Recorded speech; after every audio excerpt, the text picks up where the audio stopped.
জুলাই অভ্যুত্থানের আকাঙ্ক্ষা পূরণ এবং রাজনৈতিক দলে যোগ দেওয়ার অভিপ্রায়ের কথা জানিয়ে পদত্যাগ করলেন তথ্য উপদেষ্টা নাহিদ ইসলাম।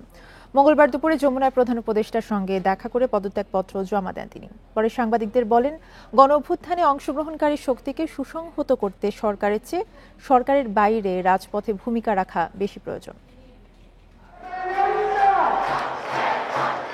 গত বছর বৈষম্য বিরোধী ছাত্র আন্দোলনের সমন্বয়ক হিসেবে আলোচনায় আসেন নাহিদ ইসলাম। জুলাই অভ্যুত্থানে বিজয়ের পর ৮ আগস্ট ছাত্রদের পক্ষ থেকে অন্তর্বর্তী সরকারের উপদেষ্টা হিসেবে শপথ নেন।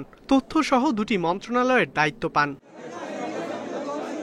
সম্প্রতি বৈষম্য বিরোধী ছাত্র আন্দোলন ও জাতীয় নাগরিক কমিটির দল গঠনের সিদ্ধান্ত এলে গুঞ্জন ওঠে দলটির শীর্ষস্থানীয় নেতৃত্বে যাচ্ছেন নাহিদ। অবশেষে মঙ্গলবার দুপুরে প্রধান উপদেষ্টার বাসভবন যমুনায় গিয়ে পদত্যাগপত্র জমা দেন নাহিদ ইসলাম। বলেন, অন্তর্বর্তী সরকার অভ্যুত্থানের আকাঙ্ক্ষা পূরণে এখনো ব্যর্থ। সেই আকাঙ্ক্ষা পূরণে তাই রাজপথে থাকাকে জরুরি মনে করছেন তিনি।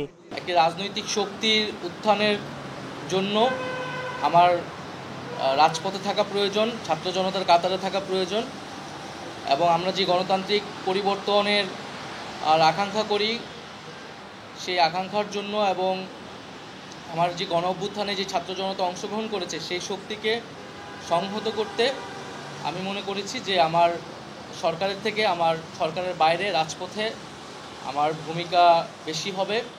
তবে দলে কোন ভূমিকায় যাচ্ছেন সে বিষয়ে ২৮ ফেব্রুয়ারি দল ঘোষণার দিন জানা যাবে বলে জানান তিনি।